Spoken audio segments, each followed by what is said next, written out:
Queridos hermanos, un saludo cordial para cada uno de ustedes.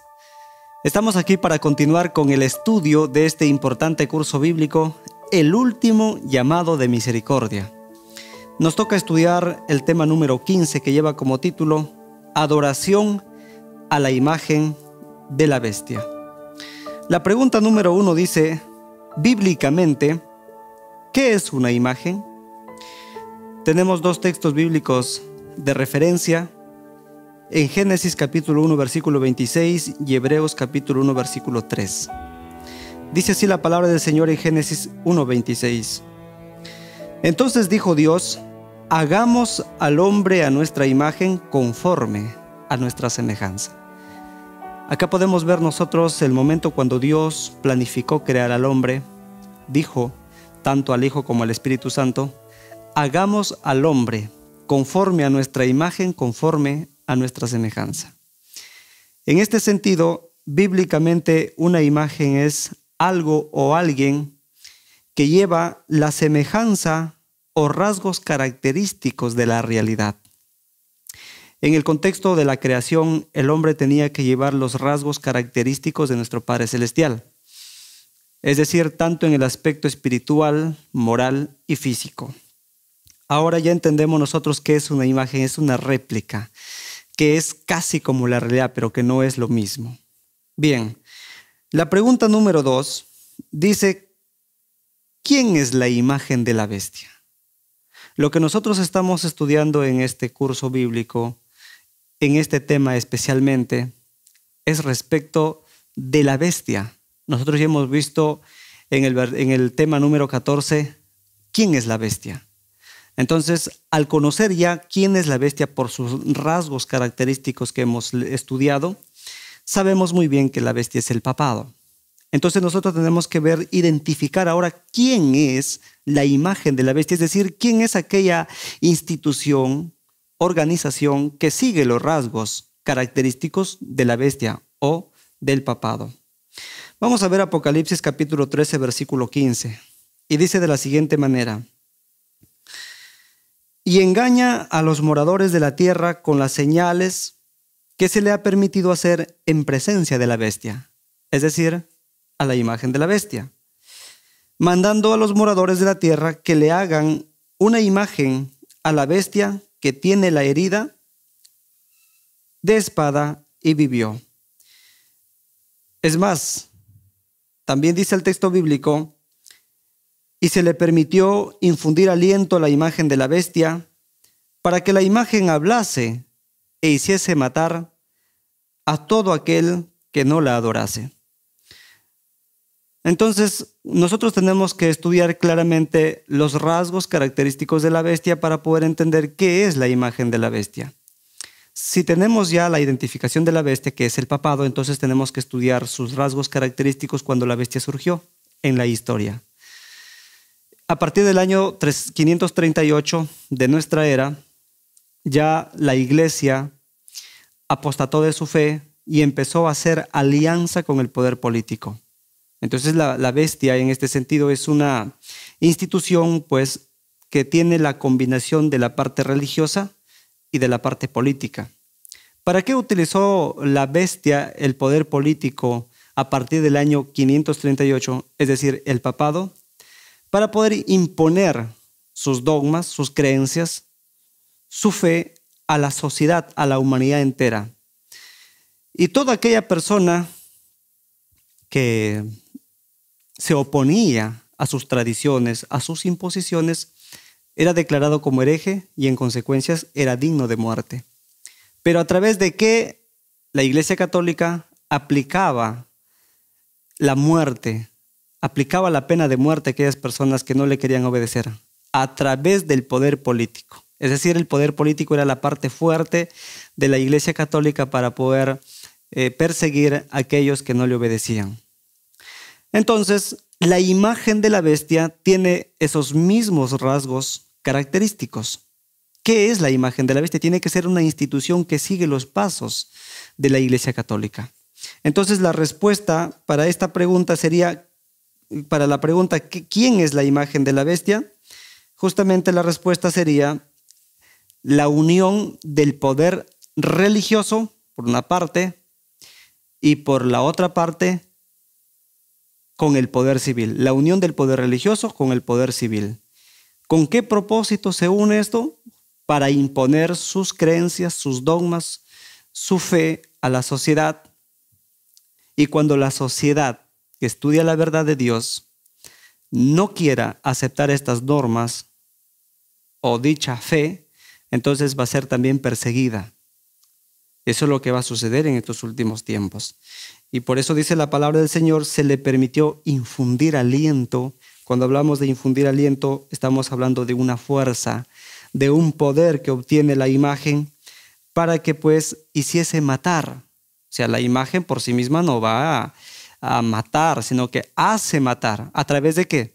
A través del poder político, a través de las autoridades civiles. Va a hacer matar a todo aquel que no adorase a la imagen y a la bestia.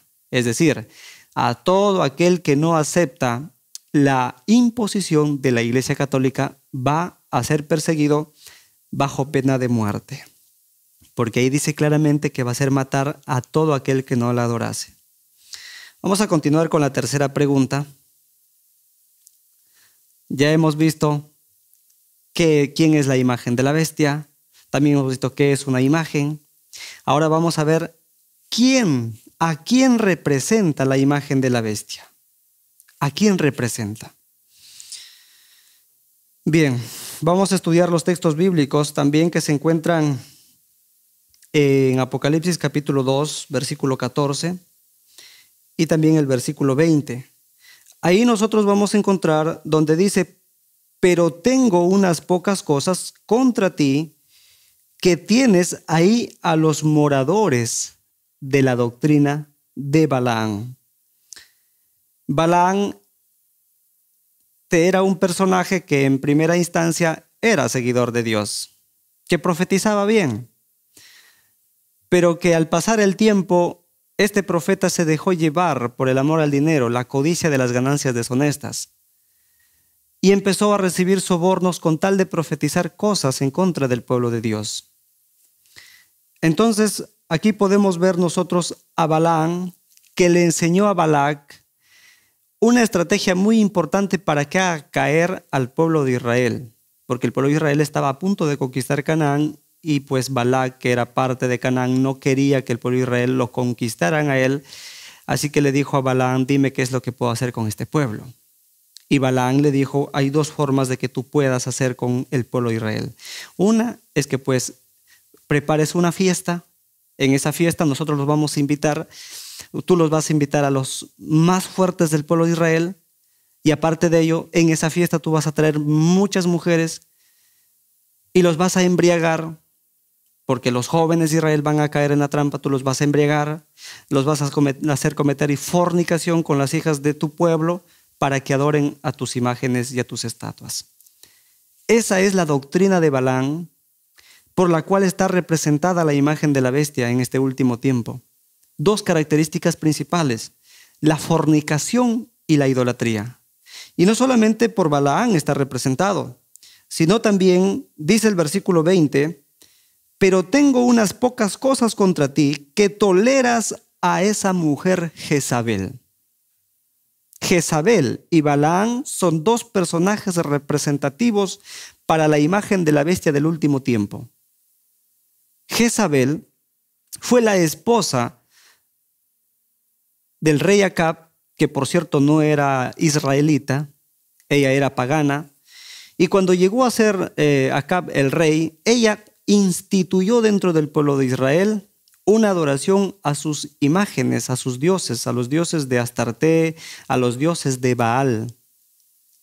Entonces, queridos hermanos, estas características principales representan a la imagen de la bestia, que justamente se va a ver en estos últimos tiempos, la fornicación y la idolatría. Y es más, Jezabel, cuando vio que sus profetas habían sido muertos por el profeta Elías, esta mujer se ensañó contra Elías, contra el verdadero profeta de Dios, y quiso matarlo. Determinó en su mente matarlo. Y es lo mismo que va a ser la imagen de la bestia en estos últimos tiempos. Entonces, ¿a quién representa la imagen de la bestia? A estos dos personajes, a Balaam, que ya vimos sus características, y también a Jezabel, la reina, la esposa del profeta Acab, rey de Israel. Bien, vamos a pasar a la cuarta pregunta. ¿Cuándo se formará la imagen de la bestia? Esto es algo importante. Nosotros que estamos viviendo en estos últimos tiempos, siempre se nos cruza por la mente la pregunta: ¿cuándo se formará la imagen de la bestia? ¿Cuándo surgirá esta institución que será la unión de dos poderes, la combinación de lo religioso con lo civil, para imponer sus dogmas ante el mundo y ante la iglesia de Dios? ¿Cuándo? ¿Cuándo será? El versículo 15 del capítulo 13 dice así la palabra del Señor: y se le permitió infundir aliento a la imagen de la bestia para que la imagen hablase e hiciese matar a todo aquel que no la adorase. Nosotros ya habíamos visto que la imagen de la bestia está conformada por estos dos poderes, poder religioso y poder civil. La unión de estos dos poderes forma la imagen de la bestia. Entonces esta bestia recibirá fuerza para poder mandar a matar a todos aquellos a que no adoren a la bestia y que no adoren a la imagen también. Bien, hay un poder tan grande instituido por la Iglesia Católica en el siglo XX, conocido como el Concilio Mundial de Iglesias. El Concilio Mundial de Iglesias fue formado especialmente para unir a las religiones del mundo con un solo propósito. ¿Cuál es ese propósito? Ese propósito es de apartar a las iglesias de sus doctrinas que causan división y unirlas con las doctrinas que tienen mutuo acuerdo, que están de acuerdo. Y el otro propósito principal por el cual se instituyó el Concilio Mundial de Iglesias es tener injerencia en el poder civil. ¿De dónde? De los Estados Unidos de Norteamérica. ¿Por qué decimos de los Estados Unidos de Norteamérica? Obviamente porque el Concilio Mundial de Iglesias tiene su sede en los Estados Unidos de Norteamérica. ¿Y por qué los Estados Unidos de Norteamérica? ¿Por qué tienen que influir en ese país? Porque Estados Unidos de Norteamérica está representado por la segunda bestia de Apocalipsis 13. La primera bestia es Roma papal. La segunda bestia es los Estados Unidos de Norteamérica. Y es la última superpotencia que gobierna el mundo. Y está esto muy aclarado no solamente por la historia, sino también por los teólogos a nivel mundial, que entendemos y sabemos que la superpotencia que gobierna autónomamente en el mundo es los Estados Unidos. Nos gobierna a través de la moneda, a través de la política, a través del capitalismo. Tiene mucha hegemonía. Entonces, al ser los Estados Unidos la última superpotencia a nivel mundial, pues el foco principal de la Iglesia Católica a través del Concilio Mundial de Iglesias es influir en los directivos políticos de los Estados Unidos. Muy bien sabemos que los Estados Unidos tiene su poder establecido en torno a tres poderes a su vez, que es el poder ejecutivo, poder legislativo y el poder judicial. El poder ejecutivo, que está el presidente, poder legislativo, que está el Senado y los congresistas, y el poder judicial, que está constituido por 9 jueces. Estas tres entidades, que dicho sea de paso, son interrelacionadas entre ellas, pero que también son autónomas, van a ser influenciadas por los dirigentes protestantes, que son considerados como falsos protestantes por la palabra del Señor. ¿Por qué? Porque se unen los dirigentes protestantes, falsos protestantes, se unen entre ellos para influir en las autoridades civiles y para imponer una ley que obligue a la humanidad prácticamente a guardarla, pero cuando la humanidad no quiera guardarla, dice la palabra claramente que la imagen de la bestia hará matar a aquellas personas que no guarden esta ley obligatoria. Y cuando hablamos de la ley obligatoria estamos hablando pues del día de la imposición del día domingo, que lo vamos a ver en el siguiente tema. Entonces, la fecha exacta cuando se llegará a unir al 100% el poder religioso con el poder civil no lo sabemos, pero que sabemos que las bases se están asentando, eso sí es verdad. Y eso no es algo que todavía se va a cumplir a muy lejano tiempo, ¿no? Estábamos viendo de que ya en estos últimos tiempos los avances son gigantescos.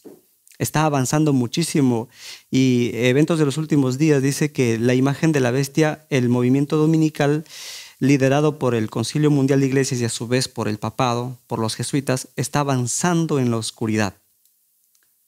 En la oscuridad ellos están trabajando, en la sombra. Nos dicen la magnitud, la realidad de estos contratos y eventos que ellos hacen, pero que muy pronto saldrán a la luz, por cierto. Sin embargo, nosotros que estudiamos la palabra del Señor y las profecías, pues no va a ser novedad cuando suceda esto, porque Jesucristo ya lo dijo a través del apóstol Juan en el Apocalipsis hace prácticamente 2000 años atrás. Bien, entonces no tenemos una fecha exacta, pero de que va a suceder pronto y para ello tenemos que estar preparados. Por eso es que estos mensajes, nosotros que estudiamos la palabra del Señor, los líderes de la iglesia, debemos compartirlo también con aquellas personas que no conocen de Dios, advertirles del momento en el cual nosotros nos estamos encontrando y acercando también. Bien, la quinta pregunta. ¿Qué rasgos característicos tienen en común la primera bestia y su imagen?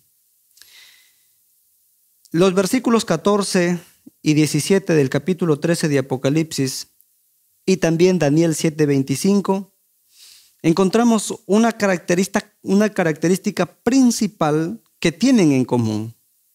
En Daniel 7:25 dice que al cuerno pequeño, que es lo mismo que la primera bestia de Apocalipsis 13, o el anticristo que presenta el apóstol Pablo, dice que la característica grande que los distingue a ellos, que tienen en común, es la violación de los mandamientos de Dios, el cambiar la ley de Dios.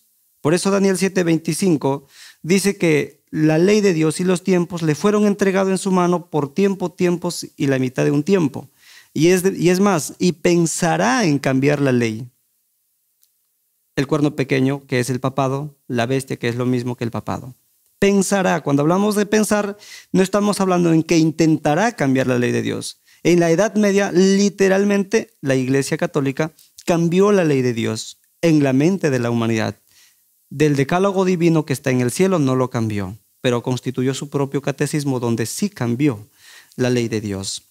Entonces, esa característica principal tienen en común tanto la imagen de la bestia como la primera bestia, es decir, la violación a la ley de Dios, la imposición de sus leyes y con pena de muerte, con amenazas para quienes no adoren a esa ley, para aquellos que no obedezcan esa ley.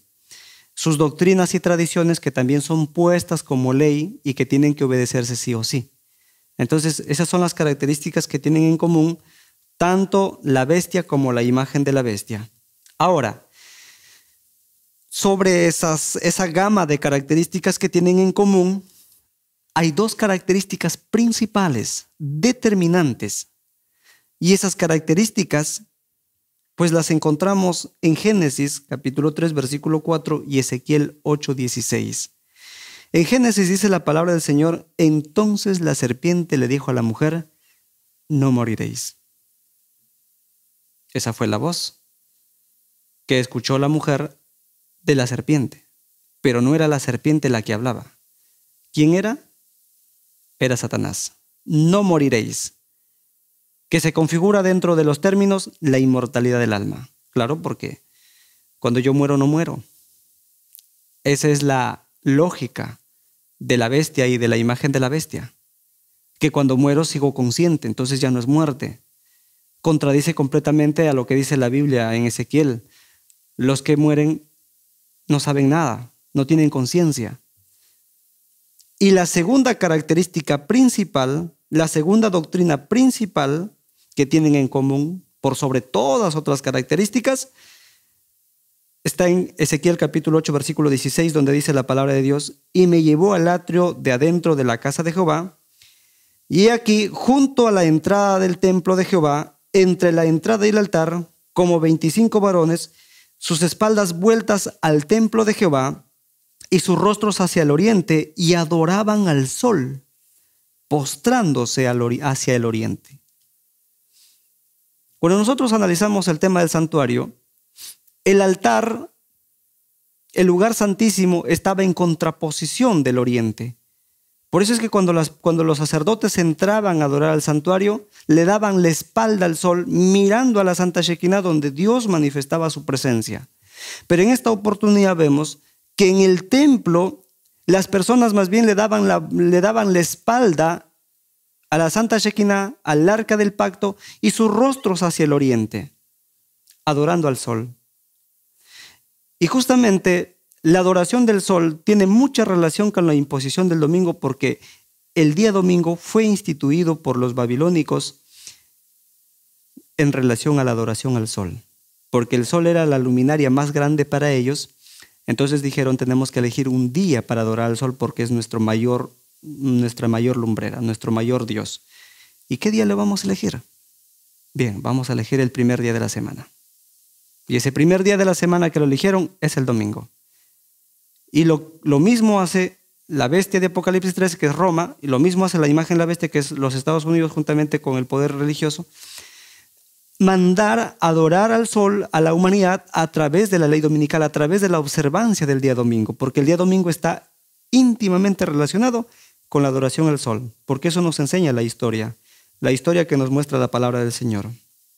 Bien, estas son las dos doctrinas que tienen en común, que son muy relevantes. Pregunta número 7.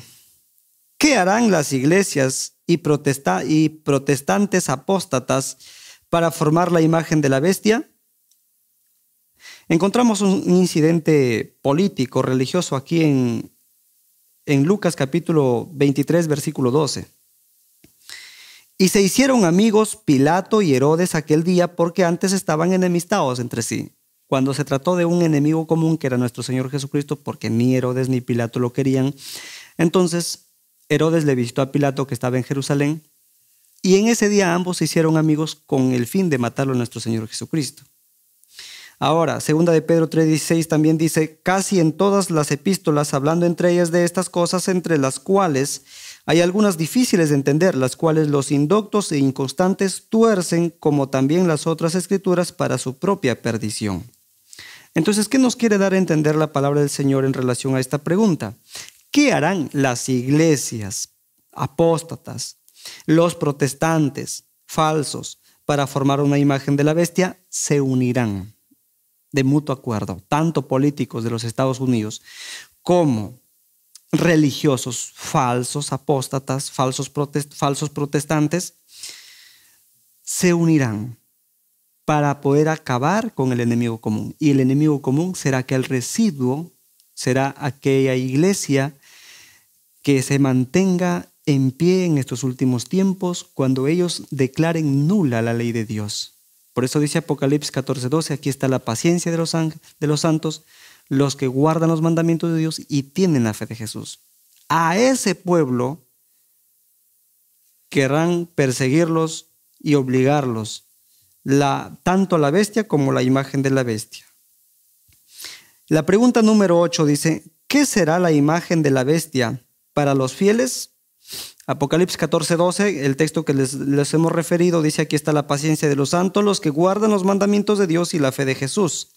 Entonces, aquí está la paciencia de los santos. ¿Qué significa eso? Que cuando se declare nula la ley de Dios a nivel mundial, porque no solamente va a ser en Estados Unidos será en primera instancia, pero luego se extenderá a nivel mundial. Entonces, ¿qué será eso para nosotros? Será una prueba de fe. Por eso también el Espíritu de Profecía dice que la imagen de la bestia se formará antes que nuestro Señor Jesucristo venga, porque constituirá una gran prueba para el pueblo de Dios, mediante la cual se decidirá su destino eterno. Es decir, que la imagen de la bestia, que estamos hablando ya del dictamen dominical, en adelante, desde que se dicte la ley dominical en adelante, para el pueblo de Dios va a constituir una gran prueba, mediante la cual vamos a decidir nuestro destino eterno. Y ahí tiene más significancia el texto bíblico. Aquí está la paciencia de los santos, los que guardan los mandamientos de Dios. Ahí es donde se va a ver los verdaderos fieles. Cuando se nos tengan que declarar personas no gratas para la agenda de ellos, cuando se nos tenga que declarar dignos de persecución y muerte, va a ser una gran prueba. Cuando se nos quite los derechos de ciudadanía, será una gran prueba para nosotros. Pregunta número 9 y última pregunta. ¿Qué promesa tiene Dios para los que venzan la imagen de la bestia? Apocalipsis 15:2. Dice: vi también como un mar de vidrio mezclado con fuego, y a los que habían alcanzado la victoria sobre la bestia y su imagen y su marca y el número de su nombre, de pie sobre el mar de vidrio con las arpas de Dios. Esto es a lo que nosotros vamos. El propósito principal de estos estudios es de que nosotros podamos entender que tras esta prueba, que tras esta dura aflicción que tendremos que pasar, viene una inmensa recompensa que nosotros no podemos ahora medir el grado de la bendición que vamos a recibir. La palabra del Señor dice que estaremos en el mar de vidrio, en el cielo, con arpas, para poder ejecutarlas delante de nuestro Padre Celestial. ¿Por qué? Porque habremos salido triunfantes sobre la bestia, sobre su imagen, sobre su marca y sobre su número, sobre su nombre. Es decir, los que no nos habremos doblegado a estas imposiciones. Así que, queridos hermanos, Dios nos ayude a reflexionar y a que sigamos compartiendo su palabra y que podamos seguir estudiando este curso muy importante para estos últimos tiempos. Así que no se olvide estudiar el siguiente capítulo. Amén.